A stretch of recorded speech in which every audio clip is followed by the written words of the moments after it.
큰 복이 있다면 하나님께서 우리와 함께 하시는 복, 동행의 복일 것입니다.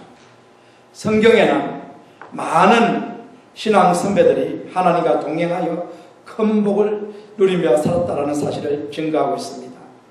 에녹은 하나님과 동행하는 복을 누리다가 죽음을 보지 않고 하늘에 들려 올라갔습니다. 아브라함도 하나님과 동행하여 결국에는 믿음의 조상이라는 이름을 얻었습니다. 요셉도 하나님과 동행하여 그의 생애를 형통한 복으로 충만하게 체험을 입었습니다.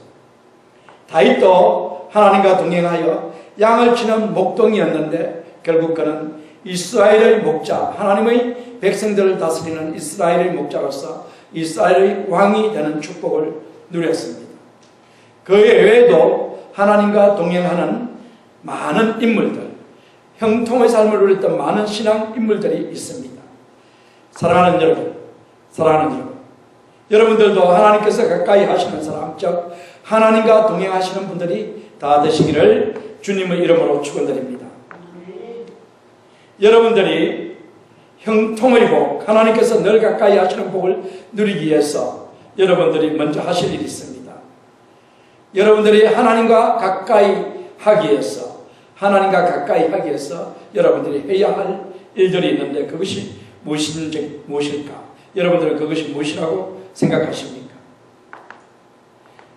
네, 그렇습니다. 여러분들이 먼저 하나님을 가까이 모실 때 하나님께서 여러분들을 가까이 해 주실 것입니다. 질문은 이것입니다. 어떻게 하면 여러분들이 하나님을 가까이 모실 수 있을까요? 어떻게 하면 여러분들이 하나님을 가까이 모실 수 있을까요? 저는 오늘 야고보서 4장 6절부터 12절, 야고보서 4장 6절부터 12절 말씀을 통해 여러분들이 하나님을 가까이 하기 위해서 해야 할 일 5가지에 대해서 말씀을 드리도록 하겠습니다. 하나님을 가까이 모시기 위해서 여러분들이 해야 할 5가지 일들. 자, 첫 번째 무엇인가요? 첫 번째는 하나님께 복종하라. Submit to God. 하나님께 복종하라는 말씀을 야고보 사도가 하고 있습니다. 야고보서 4장 7절에 보시면 우리 다 같이 읽어보겠습니다. 그런즉 너희는 하나님께 복종할지어다. 마귀를 대적하라. 그리하면 너희를 피하리라. 아멘. 하나님께 복종하라라는 말씀을 야고보 사도가 먼저 하고 있습니다. 하나님께 복종하라라는 이 말은 영어로는 submit to God입니다. 헬라어로는 히포타게테토 데오입니다. 히포타게테라는 말은 아래라는 뜻의 히포와 두라라는 뜻의 타게테의 합성으로 우리 자신을 하나님 아래 두라는 뜻입니다. 우리 자신을 하나님 아래 두라. 또한 이것은 단순 과거 명령으로 야고보 사도가 우리에게 하나님께 즉각 복종하라고 명령한 것입니다. 즉각 복종을 하라. 그런데 히포타게테의 뜻은 단순히 부하가 상관에게 어쩔 수 없이 자신의 의지를 굽혀 복종하듯이 우리가 하나님께 복종하는 것이 아니라 이 단어는 철저히 낮은 위치에서 자발적으로 하나님의 계명에 순종하며 겸손히 아뢰며 자신을 하나님의 섭리에 맡긴다는 의미입니다. 그러므로 이것은 겸손히 하나님 말씀에 순종하고 겸손히 하나님께 기도하고 겸손히 하나님의 섭리에 자신의 삶을 맡기는 것을 의미합니다.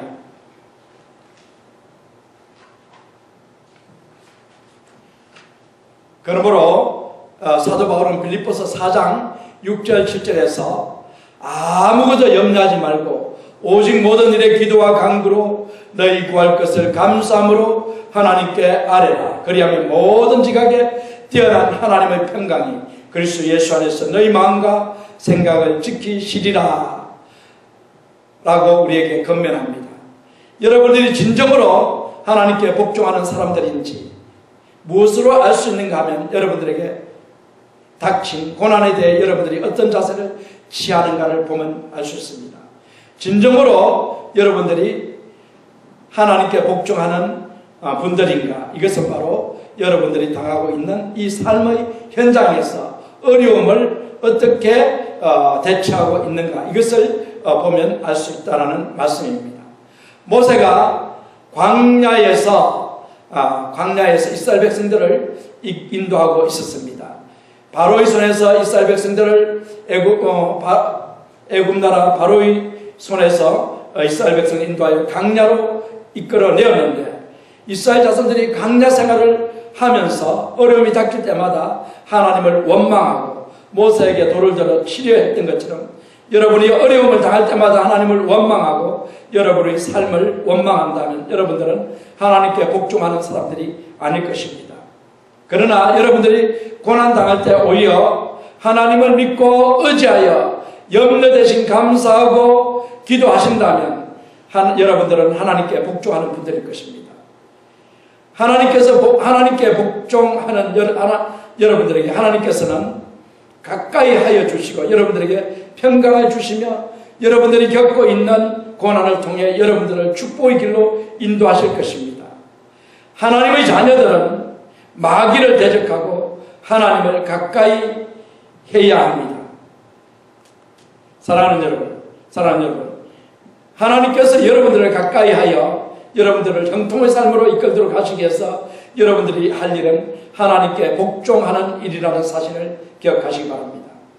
하나님은 우리에게 복 주시고 생명 주시기 위해 자신의 아들을 희생시켜 우리를 그 아들의 보혈의 공로로 이 세상 가운데서 불러 제사함을 얻게 하시고 우리에게 구원을 주시고 하나님의 자녀가 되게 해주셨습니다. 이와 같이 구원의 은총을 입은 여러분들은 하나님께 복종하여 하나님과 늘 동행하는 분들이 다 되시기를 주 예수 그리스도 이름으로 축원합니다. 자, 이제 저는 여러분들에게 하나님께 가까이 하기 위해서 해야 할 둘째 일에 대해서 말씀을 드리도록 하겠습니다. 첫째 일은 하나님께 복종하는 일이었는데, 둘째 일은 마귀를 대적하는 일입니다. 야고보 사도는 4장 7절 하반부에서 마귀를 대적하라, 그리하면 너희를 피하리라 라고 우리에게 말합니다. 사랑하는 여러분, 여러분이 하나님께 가까이 하기 위해서 하나님께 복종해야 할 뿐만 아니라 마귀를 대적해야 합니다. 마귀는 여러분이 하나님께 복종하지 못하도록 해방을 놓는 사악한 존재입니다. 우리들의 눈에는 보이지 않지만 그것은 늘 우리가 방심하는 틈을 노려 우리의 믿음을 무너뜨려 우리가 하나님과 멀어지게 만들려고 늘 시도하고 있습니다.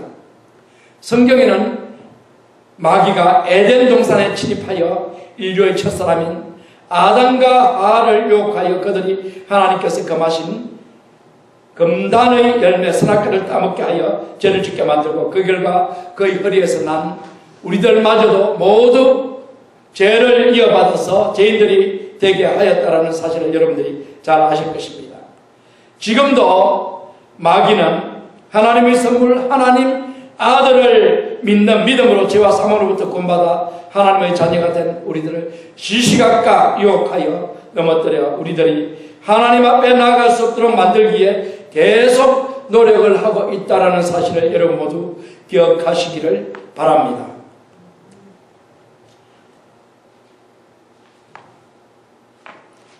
마귀의 주된 임무는 성도들로 하여금 하나님의 말씀을 거역하게 하고 하나님께 복종하지 못하게 하는 일입니다.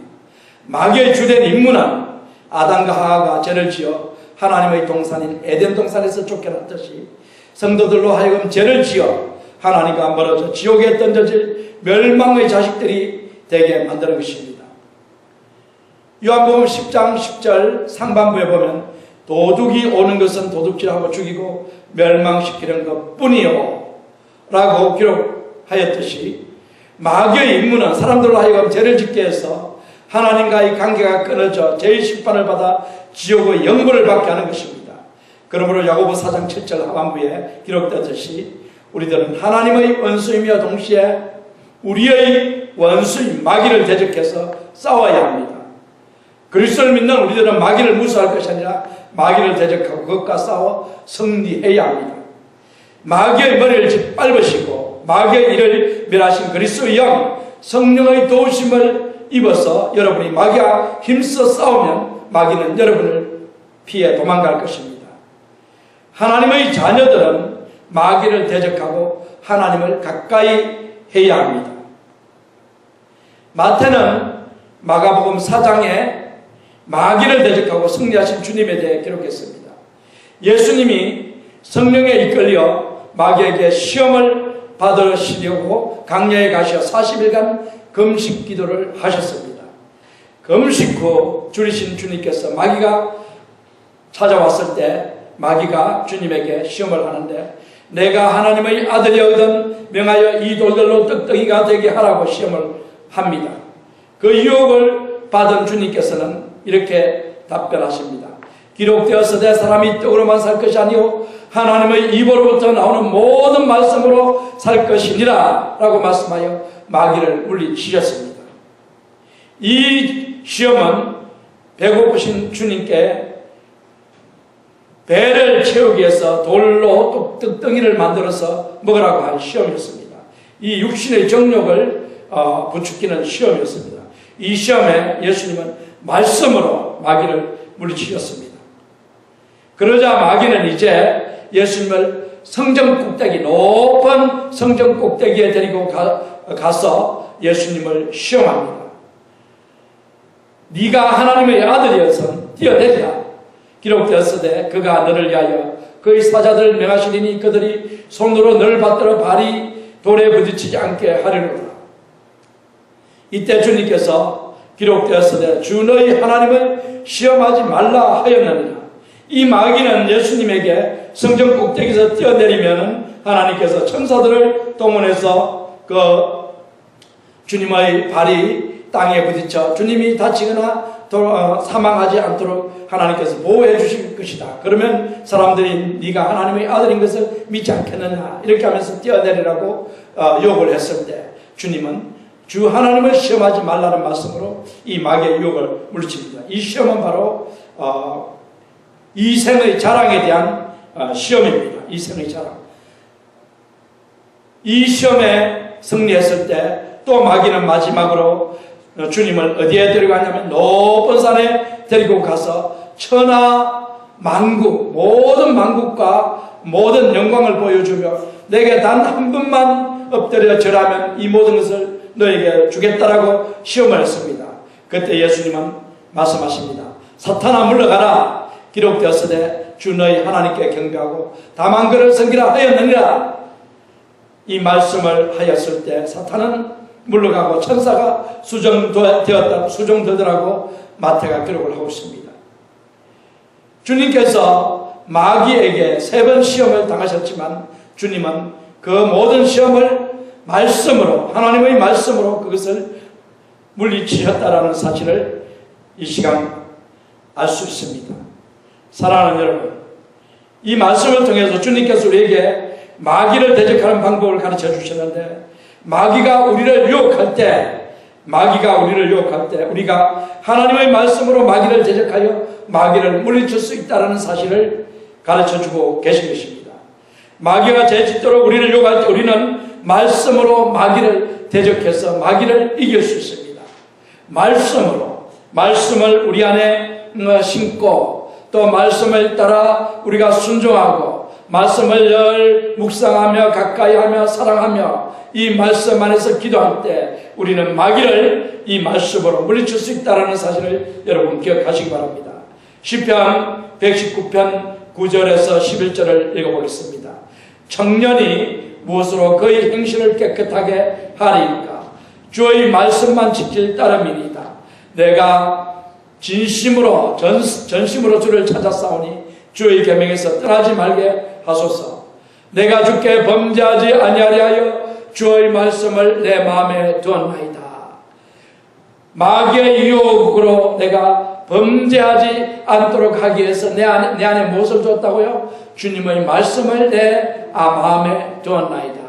이 시편 기자도 결국은 마귀를 쫓을 수 있는, 마귀가 죄를 짓게 하는 이 유혹을 쫓을 수 있는 길이 바로 무엇이냐면 마음에 말씀을 주는 것이다 라고 우리에게 말하고 있습니다.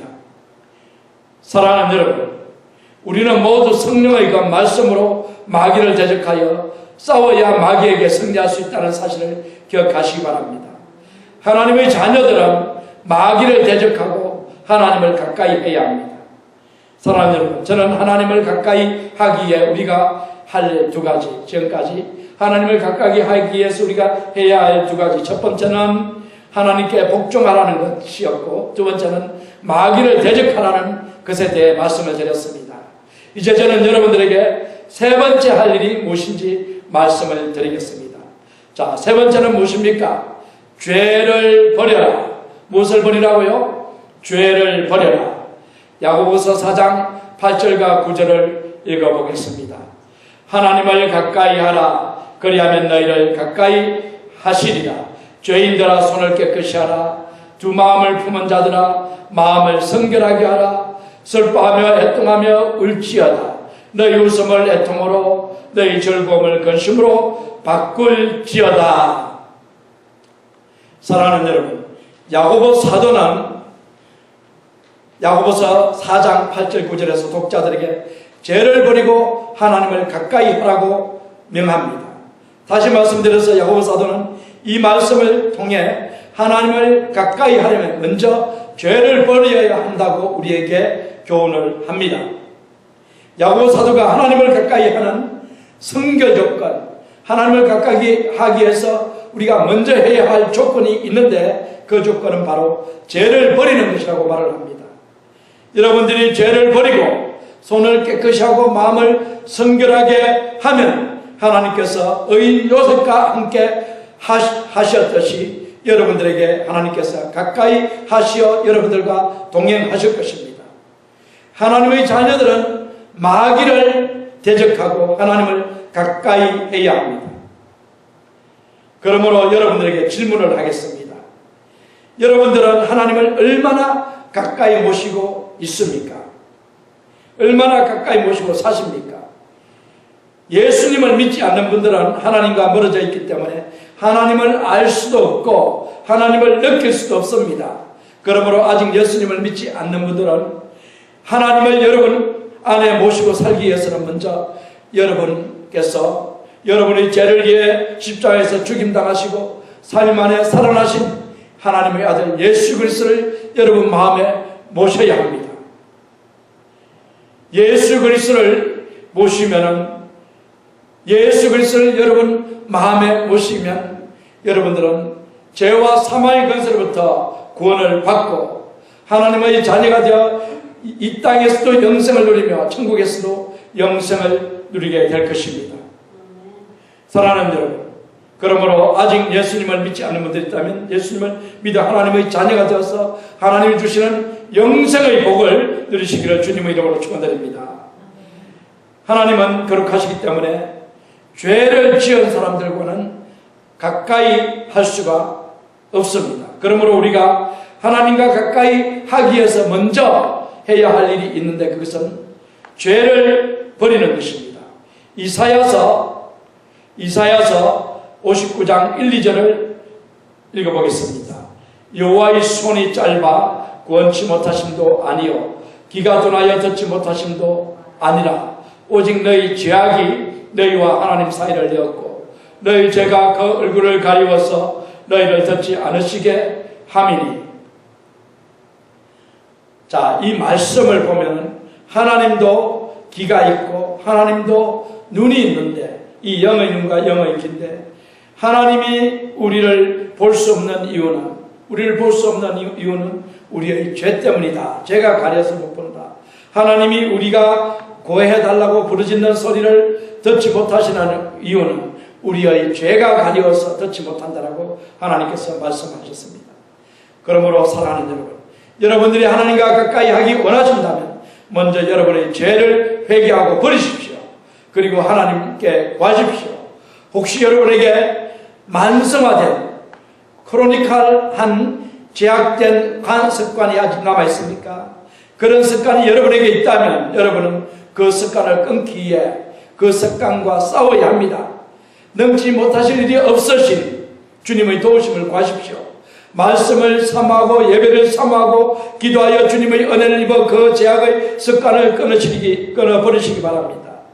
하나님의 자녀들은 마귀를 대적하고 하나님을 가까이 해야 합니다. 예수님께서 여러분들의 죄를 다 담당하시고 십자가에서 죽임 당하셨으므로 예수 그리스도를 믿는 분들은 모두 죄에 대해 죽은 자들입니다. 그러므로 자신이 그리스도와 함께 못 박혀 죽었다고 고백하는 여러분들은 더 이상 죄 가운데 살아서는 안 되며 죄를 버려야 합니다. 사랑하는 여러분, 여러분 모두 죄를 버리는 분들에게 가까이 해주실 주님을 믿으시기 바랍니다. 이제 저는 여러분들이 하나님과 가까이 하기 위해서 해야 할 일, 넷째 일이 무엇인지 말씀드리도록 하겠습니다. 넷째는 주 앞에서 낮추라. 누가 앞에서 낮추라고요? 주님 앞에서 낮추라. 하나님 앞에서 낮추라는 것입니다. 야고보서 4장 10절을 읽어봅니다. 주 앞에서 낮추라. 그리하면 주께서 너희를 높이시리라. 야고보서는 신학의 자문입니다. 야고보 사도는 어떤 사람을 지혜로운 사람, 하늘의 지혜를 소유한 사람이라고 말합니까? 야고보 사도는 누구를 지혜로운 사람, 하늘의 지혜를 소유한 사람이라고 말하고 있습니까?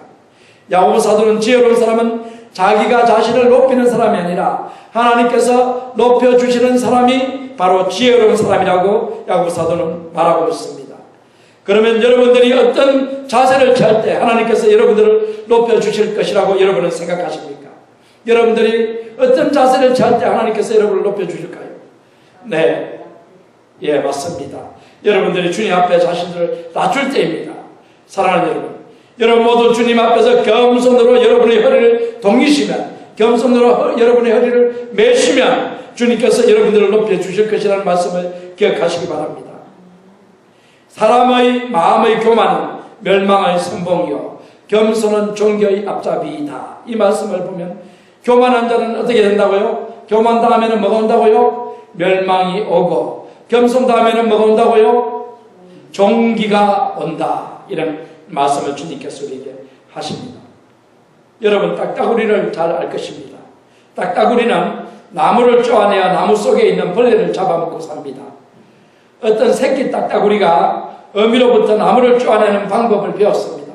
머리를 제끼고 뿌리에 온갖 힘을 주어 뾰족하게 만든 다음 목표의 정통으로 일격을 가하는 방법이었습니다. 딱따구리 새끼는 어미 도움을 받아 나무를 쪼아내는 것을 수없이 반복한 후에 이제 혼자서 나무를 쪼아내는 그 방법을 시도해 보기로 하고 있는 힘을 다 모아서 부리를 하나로 모으고 그 다음에 머리를 뒤로 해가지고 힘껏 나무를 부리로 받았습니다. 그랬더니 부리뿐만 아니라 또 머리까지 너무 얼마나 세게 봤더니 띵 해서 머리가 빙글빙글 돌고 있습니다. 그러나 이 나무에는 조그만 흠집밖에 나지 않았습니다. 그럼에도 불구하고 이 딱따구리는 또다시 시도를 합니다. 한 번, 두 번, 세 번 시도를 하는데 갑자기 하늘에서 천둥이 우르릉 캄캄하면서 천둥이 치면서 번개가 그 나무에 내리쳤습니다. 그러자 나무는 그 큰 나무가 두 동강이 탁 나버렸습니다. 이것을 보면 딱따구리는 자기의 불의의 힘으로 그 나무가 잘라진 줄 알고 깜짝 놀라 내가 이렇게 큰 힘이 생겼구나. 그러면서 얼마 후에 이 딱따구리가 어린 새끼가 친구에게 가서 자기 힘을 자랑합니다. 여봐, 이봐. 이 산에서 제일 힘센 새가 누구지? 너 누군 줄 아니? 힘센 새가 있다고. 힘센 새가 있어. 가장 힘이 센 새를 나에게 데려와. 그러면 내가 그와 한번 내 부리와 그 부리를 한번 겨루어보고 싶다. 이렇게 말했습니다. 이 가련한 딱따구리의 말을 들은 이 친구가 이 딱따구리의 친구를 독수리에게 바이텀에 살고 있는 독수리에게 데려다 주었습니다. 말할 것도 없이 이 딱따구리는 독수리 밥이 되고 말았습니다. 사랑하는 여러분, 이 이야기가 무슨 이야기입니까? 사람이 교만하면 이 이야기에 나오는 딱따구리처럼 멸망을 당할 것이라는 주님의 경고를 우리가 기억해야 할 것입니다. 특히 야고보 사도는 부자들에게 교훈합니다. 자신의 부를 자랑하고 쌓아두지 말고 가난한 자들을 구제하기 위해서 사용하라고 권면합니다. 그러므로 단순히 마음의 낮아짐만을 야고보 사도가 독자들에게 가르친 것이 아니라 실제적으로 재물을 궁핍한 자들에게 나누어 줌으로써 낮아질 것을 가르친 것입니다. 그러므로 이것은 존귀하게 되려면 마음의 겸손을 추구하라는 가르침을 줄 뿐만 아니라 주님께서 친히 우리들을 위해 자신의 모든 것을 주신 것처럼 야고보 사도가 주 앞에서 낮추라고 한 권면의 말씀은 우리도 다른 사람들을 도와 영육이 가난해지라고 가르치는 것입니다. 사랑하는 여러분, 이제 다섯 번째 우리가 해야 할 일을 말씀드리겠습니다. 형제를 비방하지 마시기 바랍니다. 형제를 뭐 하지 말라고요? 비방하지 말라. 형제를 욕하지 말라는 것입니다. 험담하지 말라는 것입니다. 형제를 판단하지 말라는 것입니다. 11절과 12절을 읽어보도록 하겠습니다. 형제들아 서로 비방하지 말라. 형제를 비방하는 자나 형제를 판단하는 자는 곧 율법을 비방하고 율법을 판단하는 것이라. 내가 만일 율법을 판단하면 율법의 준행자가 아니요 재판관이로다. 입법자와 재판관은 오직 한 분이시니 능히 구원하기도 하시며 멸하기도 하시느니라. 너는 누구이기에 이웃을 판단하냐? 판단하라는 말이에요. 판단하지 말라는 말씀이에요. 판단하지 말라고 하시는 주님의 말씀입니다. 사랑하는 여러분, 비방이란 무엇일까요? 야고보서 4장 1절과 2절에서 싸우고 다투지 말라고, 4장 1절에 보면 싸우지 말고 다투지 말라고 야고보 사도가 독자들에게 권면을 했는데, 이 싸우고 다투지 말라고 야고보 사도가 독자들에게 권면한 이 싸우고 다투는 것, 이것의 구체적인 행위가 바로 뭐냐면, 구체적으로 싸우고 다투는 행위가 바로 뭐냐면 서로 비방하는 것입니다. 이쪽에서는 안 보이는 데서 욕하고 저쪽에서는 저쪽을 안 보이는데 욕하고, 이 비방 행위가 싸우고 다투는 것입니다. 형제들아 서로 비방하지 말라고 한 말의 원어는 메카타랄레테 알렐론 아델포이입니다. 카타랄레타의 원형인 카타랄레오는 타인을 멸시하다, 말로 적대감을 표현하다, 악한 말을 하다, 해방의 말을 하다, 그리고 중상모략하다 이 뜻이 있습니다. 그러므로 비방은 뭐냐면 상대방을 깨우쳐 주어 발전할 수 있도록 용기를 북돋아 주는 것이 아니라 순전히 상대방을 매장시키려고 정당한 방법을 무시하고 악의적으로 악한 마음으로 판단하여 말하는 것을 말합니다. 사랑하는 여러분, 하나님의 자녀들은 마귀를 대적하고 하나님을 가까이 해야 한다는 사실을 믿으시기 바랍니다. 비방은 남을 잘못 판단하여 해를 가하는 것입니다. 예수님은 산상수훈에서 남을 판단하는 사람에게 자신의 눈에 있는 들보는 보지 못하면서 남의 눈에 있는 티를 보는 사람이라고 책망하셨습니다. 주님은 우리에게 하나님 앞에서 낮추라고 말씀하셨는데, 교만한 사람의 특징은 다른 사람을 판단하고 비방하기를 좋아하는 것입니다. 비방하고 판단하기를 좋아하는 사람은 다른 사람의 결점을 조그만 것까지 다 찾아내면서 자신의 결점은 큰 것마저도 되돌아보지 않는 사람입니다. 비방은 악입니다. 비방은 무엇이라고요? 악이다. 그러므로 야고보 사도는 야고보서 3장에서 비방하는 혀는 자신의 생애와 다른 사람의 생애를 모두 태우는 지옥에서 나는 맹렬히 타는 불이라고 말했습니다. 사랑하는 여러분, 그리스도의 영 성령을 모신 여러분들은 성령의 열매를 맺어야 하는 분들입니다. 그런데 만약에 여러분들이 고린도 교회의 교인들처럼 비방을 일삼는다면 여러분들은 하나님의 영 성령을 거신케 하며 성령을 소멸하는 죄를 짓고 있는 것입니다. 그러므로 성도는 남을 비방해서는 안 됩니다. 여러분이 진정으로 거룩하신 하나님을 가까이 모시려면 여러분들은 남을 비방하는 악한 입 대신 남에게 사랑을 전하는 혀를 가져야 할 것입니다. 하나님의 자녀들은 마귀를 대적하고 하나님을 가까이 해야 합니다. 사랑하는 여러분, 저는 지금까지 여러분들이 하나님을 가까이 하기 위해, 여러분들이 하나님과 동행하기에 여러분들이 먼저 해야 할 5가지에 대해서 말씀을 드렸습니다. 여러분들의 기억을 돕기에 요약하여 다시 한 번 더 말씀드리면, 첫째는 하나님께 복종해야 하며, 둘째는 마귀를 대적해야 하며, 셋째는 죄를 버려야 하며, 넷째는 하나님 앞에 여러분 자신을 낮추어야 하며, 다섯 번째는 형제를 비방하지 말아야 합니다.